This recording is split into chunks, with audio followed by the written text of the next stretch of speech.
শেষ রাতে আল্লাহর দুইটি নাম 21 বার পরে দোয়া করুন, উদ্দেশ্য পূরণ হবে। আল্লাহ পাক রব্বুল আলামিন সকল চাওয়া পাওয়াগুলো আল্লাহ তাআলা কবুল করে নেবেন। আল্লাহ তাআলা দুইটি গুণবাচক নাম রয়েছে, মনে রাখবেন আল্লাহ তাআলার কিছু গুণবাচক নাম রয়েছে, এই নামগুলো পরে যদি আপনি দোয়া করতে পারেন অবশ্যই আল্লাহ তাআলা আপনার দোয়াগুলো কবুল করবেন। এটা আল্লাহ তাআলা পবিত্র কুরআনুল কারীমের ভিতরে নিজেই বলে দিয়েছেন।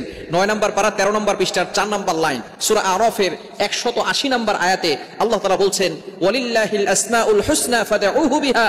আল্লাহ তাআলার এই গুণবাচক নাম পরে যদি কেউ দোয়া করে আল্লাহ তাআলা তার দোয়াগুলো অ্যাকসেপ্ট করে নেন, কবুল করে নেন। এজন্য শেষ রাত যে সময় আল্লাহ তাআলা প্রথম আসমানে এসে বান্দাদেরকে ডাকেন, এই সময় যদি কোনো ব্যক্তি আল্লাহ তাআলা দুইটি নাম পড়তে পারে আল্লাহ তাআলা তার সকল উদ্দেশ্য পূরণ করে দিবেন। এই দুইটি নাম সূরা ইখলাসের ভিতরে রয়েছে। আমরা সূরা ইখলাস সকলেই জানি। সূরা ইখলাস এমন সময় নাজিল করা হয়েছে যখন আল্লাহ তাআলার এই পরিচয়টা সূরা ইখলাসের ভিতরে আল্লাহ তাআলা দিয়ে দিয়েছেন।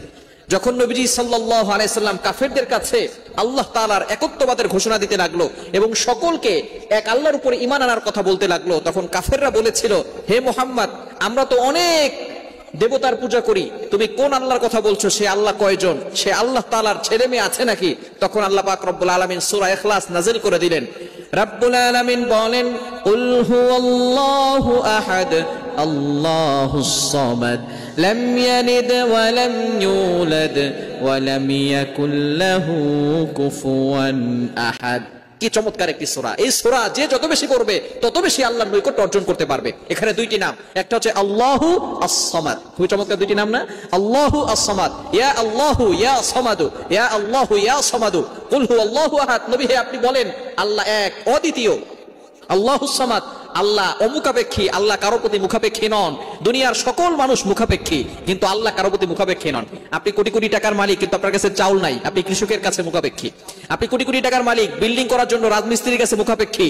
সুতরাং বোঝা গেল দুনিয়ার সকল মানুষ কোনো না কোনো কিছুর প্রতি মুখাপেক্ষী, কিন্তু আল্লাহ পাক রব্বুল আলামিন কারো প্রতি মুখাপেক্ষী নন। এজন্য আল্লাহ তাআলার এই দুইটি নাম 21 বার পড়বেন শেষ রাতে, ইয়া আল্লাহু ইয়া সামাদু, ইয়া আল্লাহু ইয়া সামাদু, ইয়া আল্লাহু ইয়া সামাদু। এভাবে যদি আপনি দোয়া করতে পারেন 21 বার পরে, আল্লাহ পাক রব্বুল আলামিন আপনার উদ্দেশ্যগুলো পূরণ করবেন। কারণ এই সময় আল্লাহ পাক রব্বুল আলামিন প্রথম আসমানে চলে আসেন। বুখারী শরীফের হাদিস, নবীজি সাল্লাল্লাহু আলাইহি ওয়াসাল্লাম জানিয়ে দিয়েছেন যে এই সময় আল্লাহ তাআলা প্রথম আসমানে এসে বান্দাদেরকে ডাকতে থাকেন, বান্দা কার কি লাগবে আমি আল্লাহর কাছে চাও, আমি আল্লাহ তাআলা তোমাদের চাওয়া পাওয়াগুলো পূরণ করে দিব। কে অভাবের ভিতরে আছো আমি আল্লাহর কাছে বলো, আমি অভাব দূর করে দিব। কে বিপদে পড়ে গেছো আমি আল্লাহর কাছে বলো, আমি আল্লাহ তোমাদের বিপদ দূর করে দিব। কিন্তু আমরা এই সময় ঘুমিয়ে থাকি। মুয়াজ্জিন 5 বেলা মানুষকে ডাকে, হাইয়া আলাস সালাহ, হাইয়া আলাল ফালাহ, কাম টু দ্য সাকসেস, সফলতার দিকে আসো, কল্যাণের দিকে আসো। কিন্তু একটা সময় মুয়াজ্জিন নয়, আল্লাহ তাআলা নিজে প্রথম আসমানে এসে বান্দাদেরকে ডাকতে থাকে আর বলতে থাকে, বান্দা কার কি লাগবে আমি আল্লাহর কাছে চাও, আমি আল্লাহ তাআলা তোমাদের সকল চাওয়াগুলো পূরণ করে দিব।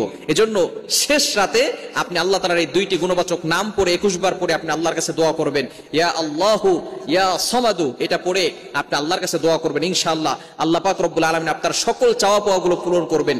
আপনি অভাবে আছেন, টাকা পয়সা নাই, বিভিন্ন বিপদের ভিতরে পড়ে আছেন, মানুষের কাছে গেলে এটা শেষ হবে না, হয়তো সাময়িক সময়ের জন্য এটা স্থগিত হতে পারে, কিন্তু কিছুদিন পরে আবারও বিপদে পড়ে যেতে পারেন। কিন্তু আল্লাহর পক্ষ থেকে যদি আপনি সাহায্য পেতে পারেন তাহলে আপনি আর বিপদে পড়বেন না। এজন্য অবশ্যই আমরা চাইবো একমাত্র আল্লাহর কাছে আল্লাহ তাআলা আমাদের সকলকে এই দুইটি নামের আমল করার তৌফিক দান করে।